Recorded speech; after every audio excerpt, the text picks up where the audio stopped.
semuanya, perkenalkan nama saya Novita Dianti Manulang dengan NIM 08011282823053. Di sini saya ingin mempresentasikan mengenai tugas algoritma dan pemrograman. Sebelumnya, saya ingin berterima kasih kepada dosen mata kuliah Alpro, yaitu Bu Dr. Anita Desiani, SSI, MKOM. Baiklah, kita langsung masuk ke soal yang pertama.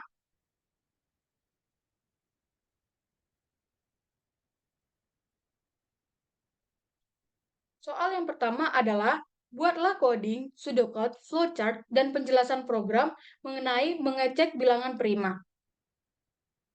Untuk kita membuat mengecek bilangan prima ini, kita membutuhkan aplikasi CodeBlocks atau bisa juga C++ untuk membuat programnya. Untuk memulai program di CodeBlocks, kita pilih File, kemudian New, udah enggak ya? Lupa lagi.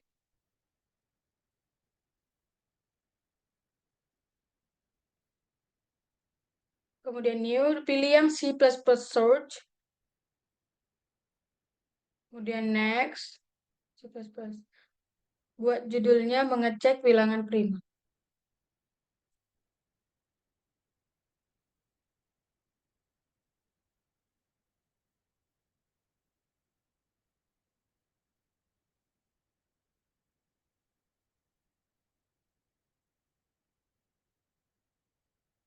Nah, untuk di kode blocks ini kita menggunakan file headernya itu include outstream. Jadi kita ketik dia dan menggunakan pagar gitu. Jadi include outstream.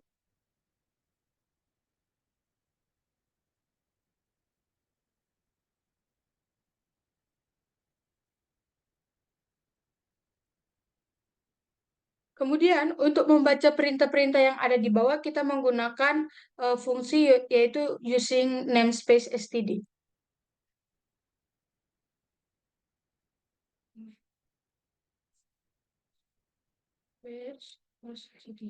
Tidak lupa diikuti dengan semikolom, kemudian integer main untuk membaca variabel-variabel yang kita gunakan. Kemudian kurung kurawal terbuka, yaitu untuk sintaks untuk memulai program. Jadi untuk pertama itu kita harus mendeklarasikan variabel yang kita gunakan. Jadi misalnya kita mau masukkan bilangan untuk mengecek ini kita masukkan angka 2. Nah, angka 2 itu harus kita eh, inisialisasikan dengan variabel. Jadi di sini saya menggunakan variabelnya itu adalah n. N. Kemudian kan ini programnya itu membutuhkan perulangan. Jadi kita menggunakan variabel i untuk dia inisialisasi juga dan menggunakan variabel mod. Mod itu adalah sisa pembagian.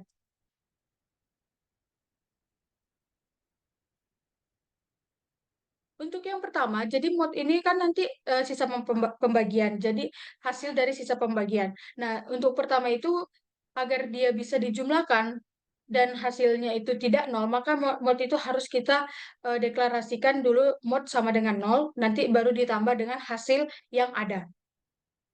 Jadi mod sama dengan nol, tidak lupa, tidak lupa semikolom, kemudian cout. Cout ini dia itu kayak read gitu. Cout masukkan bilangan.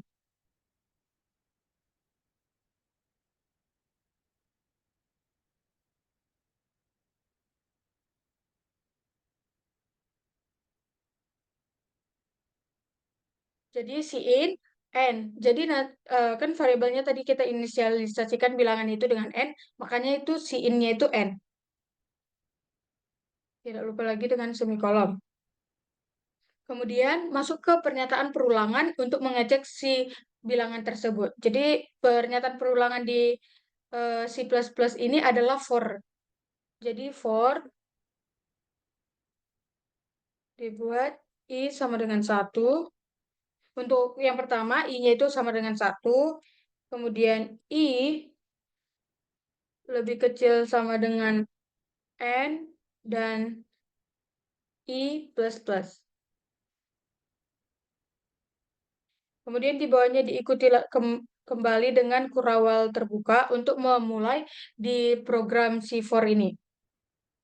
If, jadi kalau jadi nanti setelah pernyataan perulangan dieksekusi, program akan mengeksekusi pernyataan if ini. If n modulus i sama dengan 0,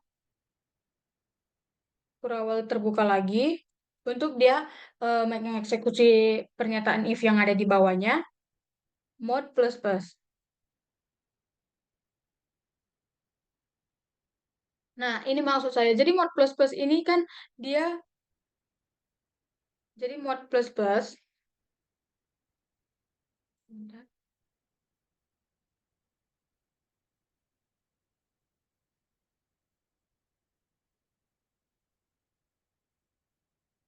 Nih. Jadi mod plus plus ini, mod plus plus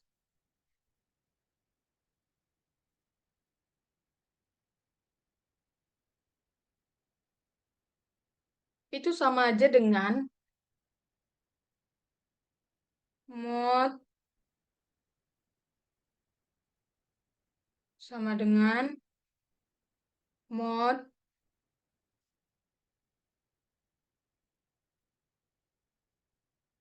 plus 1.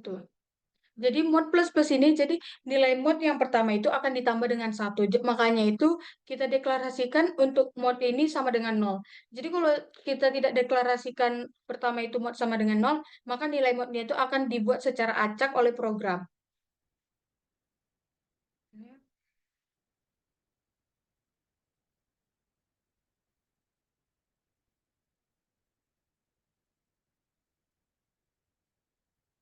Kita masuk lagi ke, jadi untuk ini, yang pernyataan perulangan ini, dia akan membaca ketika i-nya benar, kecil sama dengan n, maka dia akan mengeksekusi pernyataan if. Tetapi jika if-nya benar, maka dia akan mengeksekusi mod plus plus, dan mod plus plus akan kembali ke for. Jadi urutannya itu i sama dengan 1, dia akan mengecek dulu apakah i-nya lebih kecil sama dengan n dan masuk ke pernyataan if. Dan jika if-nya bernilai benar akan masuk ke pernyataan mod plus plus, dan kalau mod plus plus akan kembali ke i plus plus. I plus plus itu sama saja juga dengan i sama dengan i tambah 1. Kemudian kalau if-nya salah, maka dia akan langsung lanjut ke i plus plus, tidak mod plus plus, tidak mengeksekusi pernyataan mod plus plus. Ini lupa semikolonnya. Nah, ketika pernyataan for ini udah bernilai salah, dia tidak akan mengeksekusi kembali pernyataan if, akan masuk ke pernyataan yang selanjutnya, yaitu if mod sama dengan 2, berawal lagi, cout n adalah bilangan prima.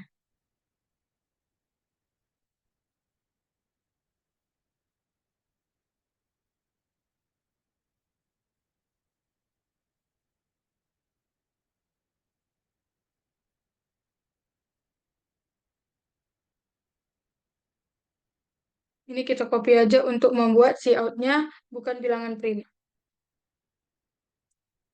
Else,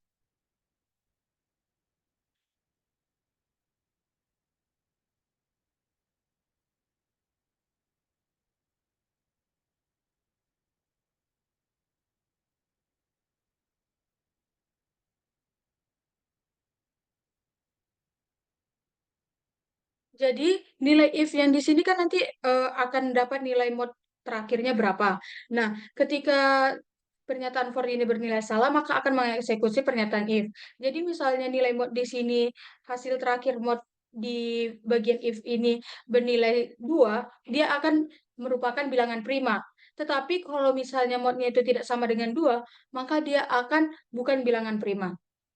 Ini kita coba running. Oh, ini kok sama dengan 0.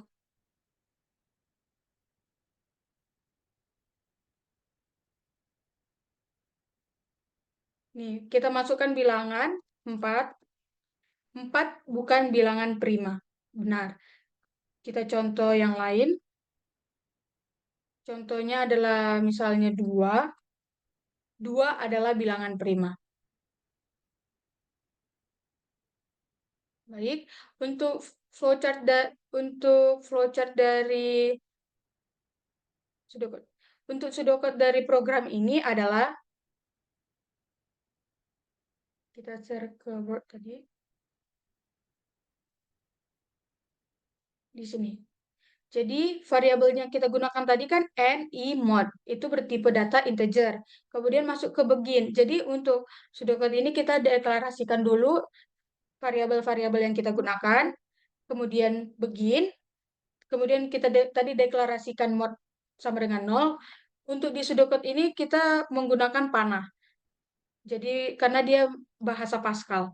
Jadi mod sama dengan 0, terus read n yang tadi kita masukkan bilangan, terus masuk ke pernyataan perulangan. For i pertama adalah 1 to n. Jadi sampai nilai n-nya itu bernilai sama. Kemudian then begin for tadi masuk ke pernyataan if. If itu tadi n modulus i sama dengan 0. Jadi sama dengan 0 ini nilainya itu apakah 0? Dan misalnya dia bernilai benar, maka dia akan mengeksekusi pernyataan mod dan akan kembali ke i++. Kemudian n4, terus if mod sama dengan 2, then right adalah bilangan prima. Jadi kalau misalnya hasil modulus yang terakhirnya itu sama dengan 2, maka dia adalah bilangan prima, tetapi kalau tidak, maka dia bukan bilangan prima dan n. Jadi untuk penjelasan programnya, contohnya ini adalah kan tadi pertama adalah cetak masukkan bilangan. Jadi di dalam outputnya tadi akan tertulis masukkan bilangan. Kita masukkan n-nya sama dengan 4, modulusnya akan dideklarasikan pertama adalah sama dengan 0, dan i adalah sama dengan 1. Masuk ke perulangan, apakah 1 lebih kecil sama dengan 4? Ya. Kemudian kan tadi masuk ke pernyataan if. Apakah n modulus i sama dengan 0? Jadi 4 modulus 1, apakah sama dengan 0? Iya. Dan akan mengeksekusi pernyataan if yang di bawahnya tadi, yaitu mod plus plus. Jadi mod tadi pertama 0, tambah 1, yaitu 1. Kemudian dia akan kembali ke pernyataan perulangan yang tadi, yang i plus plus. Jadi i-nya pertama tadi ini kan 1 di sini. Di sini i-nya sama dengan 1, maka di sini akan dibuat 1 tambah 1 sama dengan 2. Ini kita hapus dulu.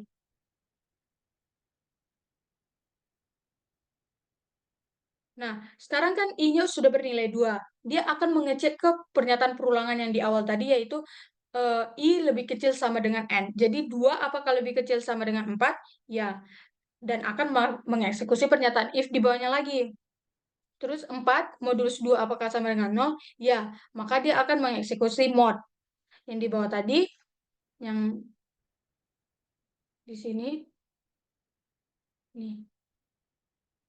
Mod plus plus. Kan dia bernilai benar mod plus plus dan akan kembali ke i plus plus lagi. Jadi dia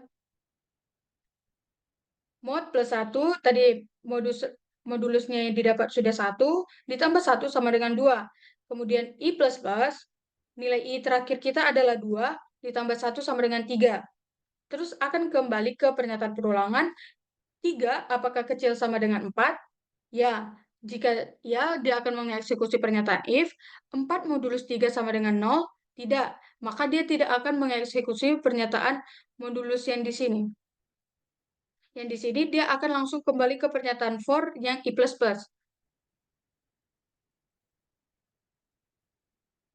Nah, makanya dia langsung i++ sama dengan 3 tambah 1, yaitu 4. Dan kembali ke pernyataan perulangan, 4 apakah lebih kecil sama dengan 4?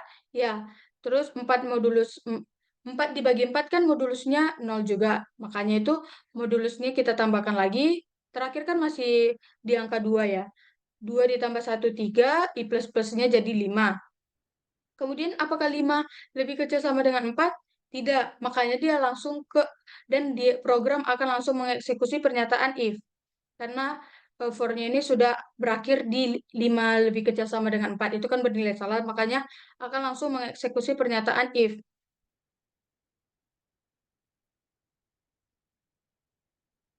Nah, apakah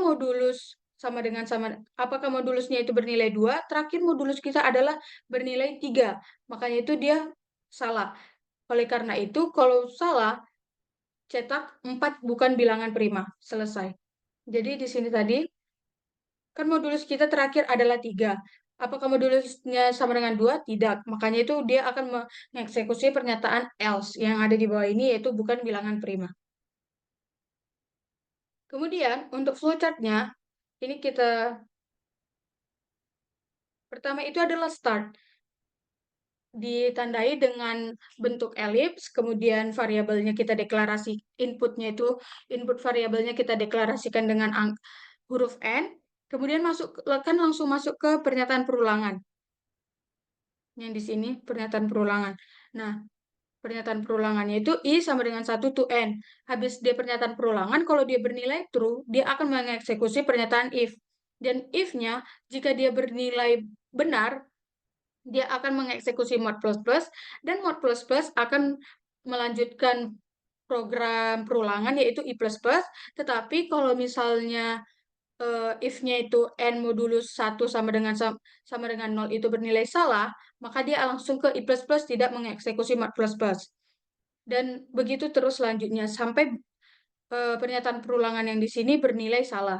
Oh ya, pernyataan perulangan di flowchart ini ditandai dengan bentuk segi 6, dan untuk pernyataan if itu ditandai dengan belah ketupat, dan untuk proses seperti tambah, kurang, kali bagi seperti itu dia akan ke bentuknya adalah persegi atau persegi panjang. Lanjut, jika pernyataan perulangannya itu bernilai salah, maka dia akan mengeksekusi pernyataan if tadi, yang if mod sama dengan 2. If mod sama dengan 2 itu bisa bernilai true, bisa bernilai false. Jadi kalau dia bernilai true, dia bukan bilangan prima, tetapi kalau dia false, kebalik. Kalau dia false, dia akan mengeluarkan input bukan bilangan prima, tetapi kalau dia true, dia adalah bilangan prima, dan N. Itulah flowchart, pseudocode, coding, dan hasil program mengenai mengecek bilangan prima. Sekian dari saya, mohon maaf jika ada kesalahan. Terima kasih.